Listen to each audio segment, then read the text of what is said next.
On December 16, 2003, President Bush authorized the creation of the National Museum of African American History and Culture on the National Mall. Dr. Lonnie Bunch, named the museum's founding director, recently spoke at the University of Massachusetts to explain the necessity of building this historical monument. You know, early in my career at the Smithsonian, I did a major exhibition on the history of the 19th century. And one of the parts of it was looking at the story of enslavement in America. And I decided I wanted to tell that story through the lens of a single plantation. I found an amazing plantation. It was a rice plantation.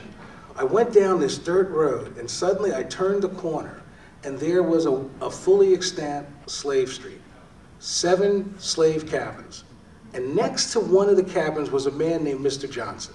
Mr. Johnson was 90 years old, and he had lived in this cabin with his enslaved grandmother. As you can imagine, so for a historian, this is the Holy Grail. And he grabbed me and he took me to the front of the cabin, and he talked about how his grandmother used the nub of a broom to do the hard sweep, to get rid of the grass and sweep the ground so hard that it became as hard as concrete so that no vermin would be there. Then he took me to one side and he talked for seemingly an hour about the role the children played watching the chimney, making sure it didn't fall or catch fire. Then he took me to the back and he talked about how his grandmother and the other enslaved people grew crops to supplement what they received from the master. And then we went, or rather I went, to the fore side of the building, and he didn't come.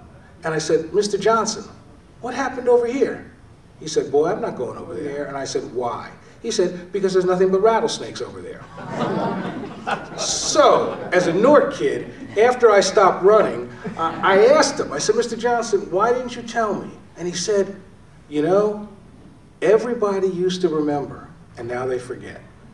And he said, you know, if you're such a good historian, your job is to help people to remember, but to help them to remember not just what they want, but to remember what they need.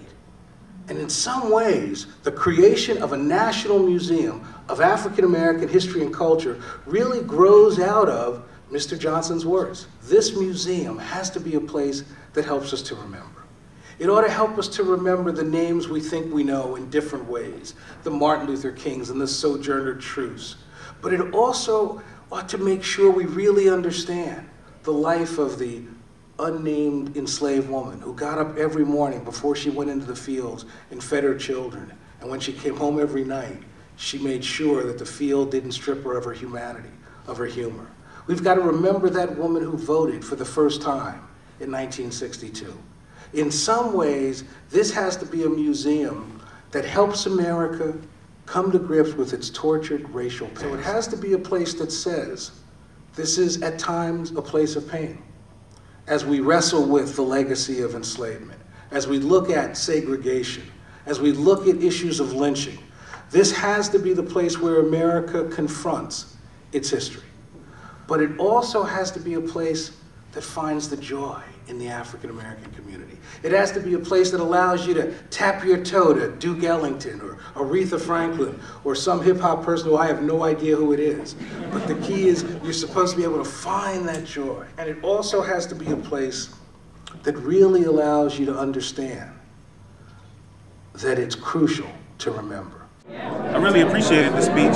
I see parallels between what the museum director is trying to do and what I try to do as a graduate student and instructor of African American Studies, who understand that what is known as Black history is actually American history, and how it's important to understand all aspects of the story. I really think, wow, I'm doing something really amazing, you know, in terms of my own career. It isn't just necessary, it's really important.